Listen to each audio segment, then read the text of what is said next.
சிந்து பைரவி சீரியல்ல இனி எபிசோட்ல நம்ம சிவா சிந்துவுக்கு கையில அடிபட்டிருக்கு அப்படிங்கறதுனால ஊட்டி விட்டுக்கிட்டு இருக்கிறாப்ல இல்லையா. மகா இதை பார்த்துட்டு உடனே போய் அன்னபூர்ணி கிட்ட சொல்லி அன்னபூர்ணியை இழுத்துக்கிட்டு வராங்க. இங்க என்னடான்னா நம்ம சிவா வந்து பாத்தீங்கன்னா சாப்பாட்டை சிந்துவுக்கு ஊட்டி விட்டுக்கிட்டு இருக்கிறாப்ல. பார்த்த உடனே என்ன, நம்ம சிவாவா தான் வாண்டடா வந்து சிந்துவுக்கு ஊட்டி விட்டுக்கிட்டு இருக்கிறாப்ல. ஆனா சிவாவை விட்டுட்டு சிந்துவை பிடிச்சி திட்ட ஆரம்பிக்கிறாங்க. என்ன, எதுக்காக இவனை கூப்பிட்டு நீ சாப்பாடு ஊட்ட சொல்ற அப்படின்னு சொல்லி சிந்துவை தான் திட்டுறாங்க. கடைசியா நம்ம சிவா தான், சிந்துலாம் ஒன்றும் என்னைய கூப்பிடல, சிந்துவோட கையில அடிபட்டிருக்கு, அதனால தான் நான் சாப்பாடு ஊட்டி விடுறேன் அப்படின்னு சொல்றாங்க. எதுக்காக கையில அடிபட்டுச்சு அப்படின்னா, அவ வெளியில தான் போய் எல்லா தண்ணியெல்லாம் எடுத்துக்கிட்டு வரா அப்படின்னு சொல்லிக்கிட்டு இருக்கிறாங்க. ஸோ இப்போ இதை சொன்னது மகா தான் வந்து பார்த்தீங்கன்னா, வெளியில போய் சிந்துவை தண்ணி எடுத்துட்டு வர சொல்லியிருப்பாங்களாட்டுக்கு. சரி, நான் தான் சொன்னேன் அப்படின்னு மகா சொல்றாங்க.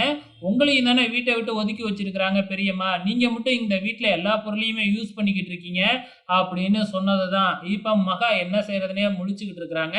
உடனே அன்னபூர்ணி இருந்துகிட்டு, அவ இந்த வீட்டுல இருக்கிற வரைக்கும் இங்கேயே தண்ணி எடுத்துக்கிட்டோம், இங்கேயே யூஸ் பண்ணிக்கிட்டோம், ஆனா வேற யாரும் அவளுக்கு உதவி பண்ணக்கூடாது அப்படின்னு சொல்லி பாக்குறாங்க.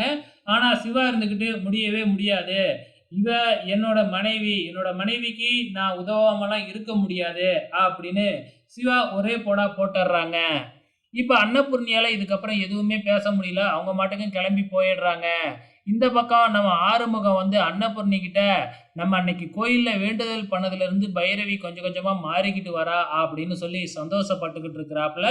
இப்ப நைட்டு வீட்டுல கரண்டே இல்ல, இன்வெர்டரும் ஒர்க் ஆகல, என்ன செய்யறதுன்னு தெரியாம எல்லாம் முடிச்சுக்கிட்டு இருக்கிறாங்க. சரி, வீட்டுக்குள்ள தூங்க முடியாது, எல்லாருமே சேர்ந்து மொட்டை மாடியில தூங்கலாம் அப்படின்னு டிசைட் பண்ணிடுறாங்க. எல்லாருமே மொட்டை மாடியில பாய விரிச்சு படுத்துக்கிட்டு இருக்காங்க. ஆனா நம்ம சிவா மட்டும் சிந்துவை பாக்குறதுக்காக ரூம்ல வந்து பாக்குறாங்க. ரூம்ல சிந்துவே இல்ல. கடைசியா அன்னபூர்ணி கூப்பிட்டாங்க அப்படின்னு சிவாவோட தங்கச்சி வந்து கூட்டிக்கிட்டு போயிடுறாங்க.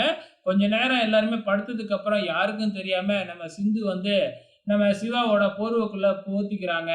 அதுக்கப்புறம் என்ன, எங்க போன அப்படின்னு சிவா கேட்க, என்னோட ரூமு பியூஸ் கேரியில உங்க அம்மா புடுங்கிட்டாங்கல்ல, அதனாலதான் ஒட்டுமொத்த வீட்டோட ஃபீஸையும் நான் புடுங்கிட்டேன், நான் கரண்ட் இல்லாம எப்படி அவஸ்தைப்படுறேன் அப்படிங்கிறது அவங்களுக்கும் புரியணும்ல, நாளைக்கு வந்து வீட்டை கரண்ட் சரி பண்றப்ப என் ரூமையும் சரி பண்ணுவாங்கல்ல அப்படின்னு சிந்து சிவா கிட்ட சொல்லிக்கிட்டு இருக்கிறாங்க. இவங்க ரெண்டு பேரும் குசு குசுன்னு பேசுறது வந்து பாத்தீங்கன்னா வெளியில எல்லாம் கேக்குதாட்டுக்கு. யாரா அது பேசிக்கிட்டு இருக்கிறது அப்படின்னு கேட்டுக்கிட்டு இருக்கிறாங்க. ஸோ இதோட இன்னி எபிசோடு முடிஞ்சிருச்சு. வெயிட் பண்ணி பார்க்கலாம் அப்கமிங்ல என்ன நடக்க போகுதுன்னு.